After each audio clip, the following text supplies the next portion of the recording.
So D23 happened last weekend. So I'm going to talk about all the movie news that hit. I'm not going to talk about any leaked stuff. So I'm not going to talk about any of the leaked trailers. It's only going to be the trailers that were officially released.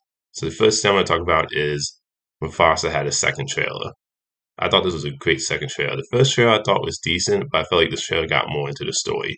And I'm excited for this movie, even though I didn't like the 2019 Lion King animated live action hybrid movie.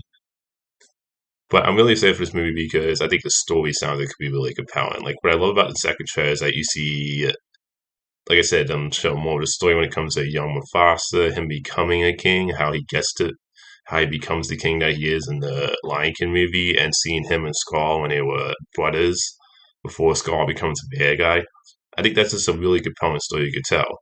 I like the fact that you have, I can't remember the name of the monkey character, where he's like telling the story of Mufasa to Simba's daughter, Mufasa's granddaughter. I think that's a cool way to kind of set it up.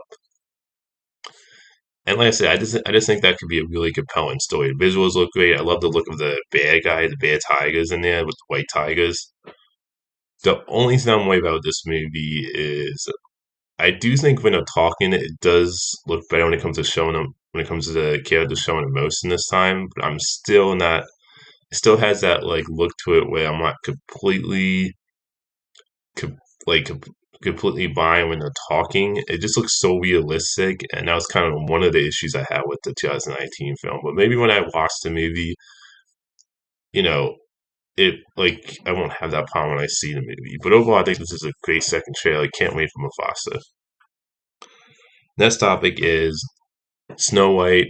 Put out a trailer for Snow White, the first trailer for it. I thought the trailer was fine. I mean, I'm not really a Snow White person, and I know this movie's been like shrouded in controversy because the lead actress said some stupid stuff. And I know from people were getting angry from the set photos that were released for that movie, where it looks like they weren't even going to have the seven dwarfs. They were going to be like they changed some stuff up basically when it came to that element of the story. And the CGI for the dwarfs look a little, a little don't look great in this trailer. But overall, I think the trailer is fine. Like I said, I'm not a Snow White person. I didn't really have any interest.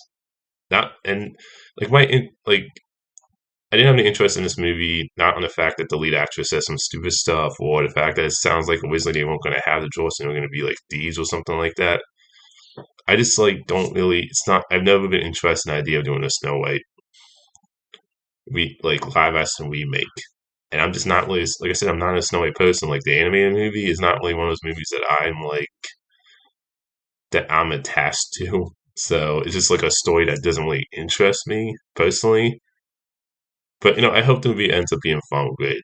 But overall, when it comes to this trailer, it didn't do anything for me. It didn't make me any like more excited for the Snow White movie. It didn't make me any less excited. This is like one of those movies that I'll like probably wait to watch that at home unless I hear some really good things about it. But overall, this trailer just didn't really do anything for me. The next thing is a new Moana trailer came out. I thought this was a great second trailer. I thought the first one was great. And I thought it was just great to go back to this world. And I love the first Moana movie. That movie had a great story, great characters. Great to see all the characters again in the second trailer. I'm definitely curious about what's new, like what the new adventure is going to be for this movie. And overall, I just thought this was a great second trailer. And this is one of my most anticipated movies of the year. So I thought this trailer was fantastic, the second trailer from Moana, and it's just great to see all these characters again. The next topic is so the Lilo and Sis live action movie is coming out next year. Those reviews coming out in the summer of 2025. Now I never seen the original Lilo and Sis animated movie, so I can't really say I'm excited for this because I haven't seen the animated movie. Maybe I'll check out the animated movie before the live action one comes out. But basically, this movie that's coming out next year in 2025. So I think that's exciting news for people who love the animated movie. And at some point, I'll check out the animated movie. The next thing is, and this is where we get into Pixar stuff. There's basically one big announcement. The other stuff is like they showed concept off of a Toy Story 5. They showed, I think, concept off of Frozen 3. You had Zootopia 2 that was revealed, but they didn't really show any like trailers for those. It was just kind of like concept art. And I'm gonna say for Toy Story 5, definitely. I love all the Toy Story movies. I haven't seen any of the Frozen movies, so maybe at some point I'll check out the first two. And then Zootopia, I haven't seen the first Zootopia movie. At some point I'll check that out too. But Toy Story 5 is the one I would say I'm excited for the most. And then they showed something for like two original movies they're doing Pixar. But the big announcement is Incredibles 3 was announced because I love the first Incredibles movie. To me, that I've always said this. If you want to know how to do a great Fantastic Four movie, the first Incredibles movie is how you do a Fantastic Four movie, in my opinion. And Incredibles 2, I enjoyed. I didn't love it as much as the first one. To me, it was a step down, but I still think it was an enjoyable sequel. And I think there's definitely more stories you can tell in this world with this family. So I'm definitely excited for Incredibles 3. And that really was like the big announcement. Definitely like can't wait for this movie. So that's all the new D23 news from last weekend. Until next time, movie fans.